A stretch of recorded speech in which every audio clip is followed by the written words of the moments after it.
Hello, welcome to OJ Studios.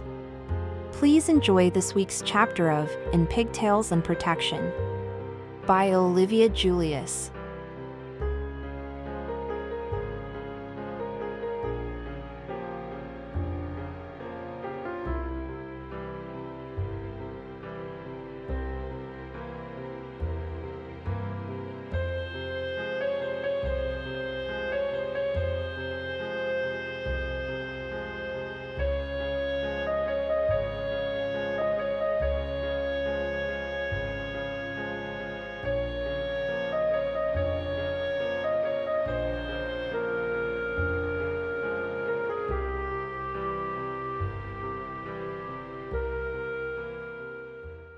The rest of the afternoon dragged on, filled with awkward interactions and forced smiles.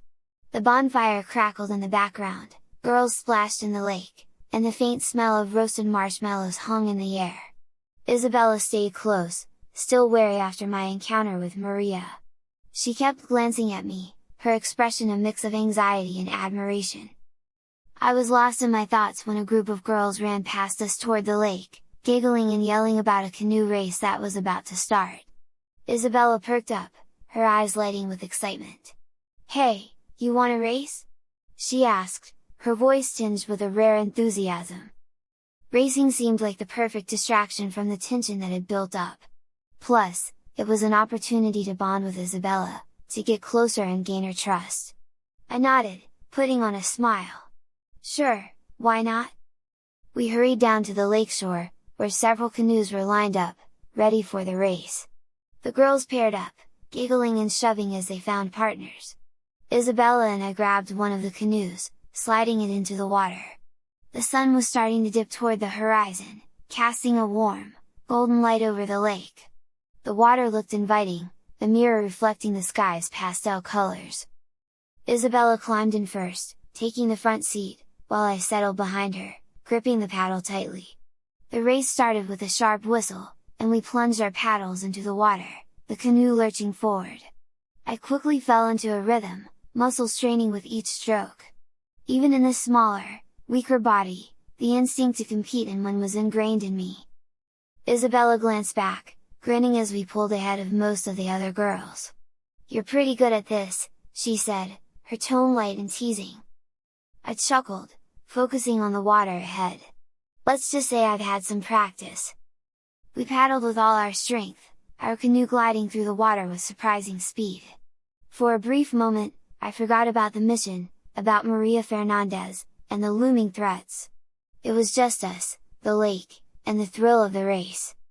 But as we neared the finish line, one of the other canoes came up fast on our left. I glanced over to see Maria, her determined expression locked on the prize. She paddled with a fierce intensity, her celebrity status not dulling her competitive edge. We were neck and neck, the two canoes battling for first place. Isabella looked back at me, a mix of panic and determination in her eyes. "We can beat her, right?" I gritted my teeth, pushing harder. "Just keep paddling." The final stretch was a blur of splashing water and strained muscles. We crossed the finish line barely a second before Maria, the cheers of the other girls ringing in our ears. Isabella threw her hands up, laughing triumphantly. I couldn't help but smile, the rush of victory momentarily washing away my worries. Maria, however, was less amused. She glared at us, her face flushed with anger. As she pulled her canoe ashore, she didn't even glance our way, instead storming off toward her entourage, who quickly surrounded her with flattery and consolation. It was clear that losing was not something Maria was accustomed to, and this small defeat had stung more than I'd anticipated. Isabella beamed, giving me a playful nudge. "You're kind of amazing, Tina. I don't think I've ever seen Maria lose at anything before." I shrugged, trying to downplay the moment. "Just lucky, I guess." But as we pulled the canoe out of the water, I caught Maria watching us from a distance, her expression dark and calculating. She didn't say anything, but the unspoken challenge was clear: this wasn't over. The sun was beginning to set, and the talent show was next on the agenda. Girls were gathering around the makeshift stage, whispering excitedly about their performances. I had no idea what I was going to do, but backing out wasn't an option. I couldn't afford to show weakness, not with Maria watching my every move. Isabella tugged at my arm, pulling me toward the lineup of performers. "You got anything planned for the show?" I hesitated, the reality of my impulsive sign-up hitting me. I'd never performed anything in my life, let alone in front of a crowd of kids. But the look on Isabella's face told me that she expected something, and I couldn't let her down, not when I was supposed to be protecting her. "I might have something," I said, trying to sound more confident than I felt. My mind raced as I scanned the stage, looking for inspiration. The other girls were practicing dances, singing songs, and showcasing talents that felt completely foreign to me. I was way out of my element, but I had to figure something out. The order of the talent show was made at random. I looked down at many names of girls and finally found my name near the bottom, following Maria. "Great!" I whispered, sighing. Not only did I have to perform, but I had to right after a preteen pop star. I watched as the talent show began, with girls performing various acts, singing, dancing, magic tricks, each one met with polite applause and excited cheers. The atmosphere was lively, but there was an underlying current of competition, especially as Maria's turn approached. She sat near the stage, her entourage fussing over her, hyping her up as if she were about to perform at a sold-out concert instead of a simple school talent show. When Maria's name was called, the crowd erupted into applause. She strutted onto the stage with a confident smirk, her black sequin dress shimmering in the spotlight.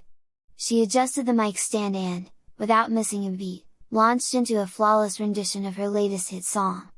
Her voice was powerful, commanding the audience's attention as if she were born to be in the spotlight. It was clear she wasn't just a pop star by chance, she had the talent to back it up. The crowd was mesmerized, their cheers growing louder with each high note Maria hit. Even Isabella seemed captivated, swaying to the beat. I could see why Maria was the queen bee here, her presence was magnetic, her performance effortless. When she finished, the audience erupted, and Maria soaked it all in, basking in the adoration. I felt the pressure mounting as the host called my name next. There was no turning back now. I took a deep breath and walked onto the stage, the spotlight blinding me momentarily. The audience's energy shifted, they were curious but skeptical, especially after Maria's polished performance. I stood there, staring at the mic, my mind racing. What could I do that wouldn't seem ridiculous next to Maria's performance? Then, as if on autopilot, my mind went blank, and suddenly, I felt a strange pull, an urge that wasn't entirely my own. It was as if Tina's subconscious had taken over, guiding me. Before I knew it, I found myself singing a song I didn't even realize I knew, "How Far I'll Go" from Moana. The first notes came out hesitant, but then my voice steadied, and something clicked. I sang with a passion and clarity that surprised even me. My voice, though small, was strong and full of emotion, carrying the melody beautifully. I could see the audience's expressions change, they were caught off guard but quickly drawn in. I poured everything into the song, feeling every lyric resonate with this new life I was trying to navigate. By the time I reached the chorus, the crowd was captivated.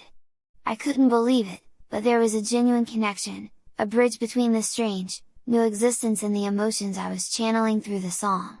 It was like Tina's instincts, her talent, and my determination merged into something unexpectedly beautiful. As the song ended, there was a beat of silence before the audience erupted in applause. I blinked, momentarily stunned by the reaction. Isabella was on her feet, clapping enthusiastically, and even Maria looked taken aback, her confident facade cracking ever so slightly. I stepped off the stage, my heart still racing. Isabella rushed over, beaming. "Tina, that was amazing! I had no idea you could sing like that!" I shrugged, still trying to process what had just happened. "Neither did I admitted, my voice shaky but filled with a newfound confidence. For the first time since waking up in this new body, I felt a spark of hope. Maybe, just maybe, I could make this work." But as I glanced over at Maria, who was glaring daggers at me, I knew that this was just the beginning. I had inadvertently stepped into her spotlight, and she wasn't going to let that slide. I'd won a small victory today. We all looked at the stage as Mrs. Wiseman took the stage. Following her was a boy about my new age. He looked like he was used to being here with so many girls. "Who's that?" I whispered to Isabella. "Oh, that's Cole, he's Mrs. Wiseman's son. He is an only boy in our class." "Ours?"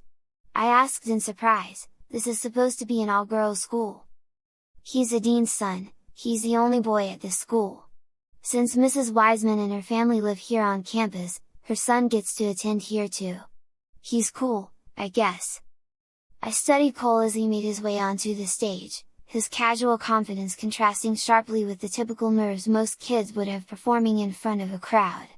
He had tousled brown hair, wore flip-flops and board shorts, and carried himself with an ease that suggested he was used to the attention of being the only boy at a school full of girls. There was a quiet air of mischief about him, like he thrived on breaking the unspoken rules of this place. Isabella nudged me. "He's kind of a troublemaker," she whispered, her tone light, but I could sense a hint of fondness in her voice.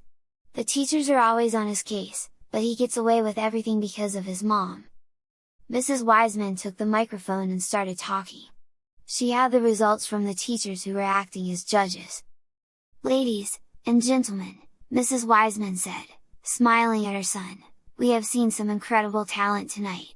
It's always hard to pick a winner when you're all so amazing, but the judges have made their decision." I could feel the anticipation in the crowd as Mrs. Wiseman glanced down at her clipboard, pausing for dramatic effect. Maria stood a few feet away, her arms crossed and her expression stony. She wasn't used to sharing the spotlight, and it was clear she was expecting her name to be called. In third place, we have Leah and Samantha with their fantastic magic act.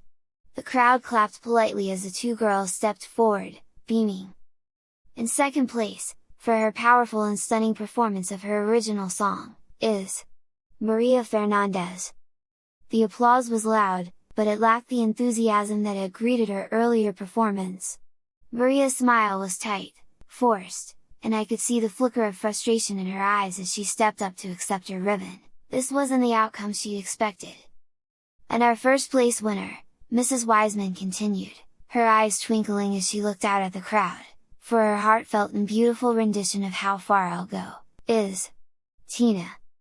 The crowd erupted, and I stood frozen, stunned that I had actually won. Isabella grabbed my arm, pulling me up toward the stage as if I needed any more encouragement. I climbed the steps, my legs shaky but fueled by the adrenaline of the moment. Mrs. Wiseman handed me a small trophy, and I held it up, smiling awkwardly at the cheering crowd. As I stepped down from the stage, I could feel the eyes on me. Some were full of admiration, but others, like Maria's, were sharp with resentment. I hadn't intended to steal the spotlight, but now it was clear that I had done more than that. I had challenged the established order of the school, and Maria wasn't going to forget it. Isabella hugged me, her excitement contagious. "You were incredible! I knew you'd be good, but that was something else. Even Maria couldn't touch you." I grinned, feeling a surge of satisfaction. But beneath the surface, I knew this victory was only the beginning of a new set of challenges. Winning over the crowd was one thing, navigating the complex social dynamics of the school, and keeping Isabella safe, was another. As the bonfire wound down and the girls began to drift back toward the dorms, I caught Maria watching me from across the lawn. Her expression was inscrutable, but the message was clear, she wasn't finished with me yet. I followed Isabella back to our room, the trophy tucked under my arm, but my mind was already racing with the implications of what had happened tonight. I had made my mark, for better or worse. Now, I had to be ready for whatever came next, because in this world of schoolyard politics, pop stars, and secret threats, nothing was ever as simple as it seemed. All the 4th graders were stopped before going into their dorm rooms by a 5th grade girl. "Sorry I wasn't able to introduce myself earlier, my plane was delayed arriving here. My name is Madison Rainey, I will be your dorm captain this year." Madison Rainey stood tall with a confident, almost calculating air about her. She had a presence that immediately demanded attention, her piercing blue eyes scanned each of us like she was sizing up her competition, not her charges. Her hair, a sleek, dark curtain, was pulled back into a high ponytail, and her posture was so poised it looked like she was ready to step onto a stage at any moment. "Dorm captain!" I whispered to Isabella, but she was already watching Madison with a mix of awe and caution. Dorm captains were like mini authorities, chosen by the school to keep the peace, or, as the rumors went, to keep an eye on things that the teachers didn't bother with. "Yes," Madison continued, her voice crisp and authoritative, "I'm here to make sure everything runs smoothly in our dorm. That means keeping things clean, staying on schedule, and making sure no one breaks the rules. But I'm also here if you need help or have questions. Think of me as your guide." There was something almost menacing in the way she said guide, like she wasn't just talking about navigating dorm life. I shifted uncomfortably, gripping the trophy tighter. Madison's eyes flicked to it, and for a moment, I thought I saw a flash of recognition, or was it envy? She walked down the line of us, her gaze lingering on each face. "Remember, I'm not just another 5th grader. I've been chosen for a reason. And if you play by the rules, we'll all get along just fine." Her smile was tight, calculated, the kind that never quite reached her eyes. When she finally finished her speech, she stepped aside, letting us pass. Isabella and I exchanged a look as we made our way to our room. The tension hung in the air, thick and heavy, a silent reminder that this year was going to be anything but ordinary. Once inside, I set the trophy on my desk, staring at it as if it held all the answers to the questions spinning in my mind. Was it worth it? The momentary thrill of victory was already fading, replaced by a nagging unease. I glanced at Isabella, who was pacing back and forth. "Madison," she said, biting her lip. "She's trouble. I've heard things, you know? About how she likes to keep tabs on people, how she's always in the middle of stuff." "Stuff?" I echoed, feeling the knot tighten in my stomach. "Yeah, like, she's not just some random 5th grader. She's connected." Isabella hesitated, her eyes darting to the door as if Madison might be listening. "And she doesn't forget anything. We have to be careful." I nodded, absorbing her words. This was more than just a school competition now, it was a game where every move mattered, and I was already playing without knowing the rules. The stakes had just been raised, and Madison Rainey was a player I couldn't afford to underestimate. Isabella and I got changed in our pajamas and settled in for the night, the adrenaline of the day slowly fading. I lay in bed, staring at the ceiling, trying to plan my next move. Tomorrow would bring new challenges, new dangers, and I needed to be ready. But for now, I allowed myself a moment of quiet triumph. I had survived my first day as Tina, and in this strange, unfamiliar world, that was a victory all on its own.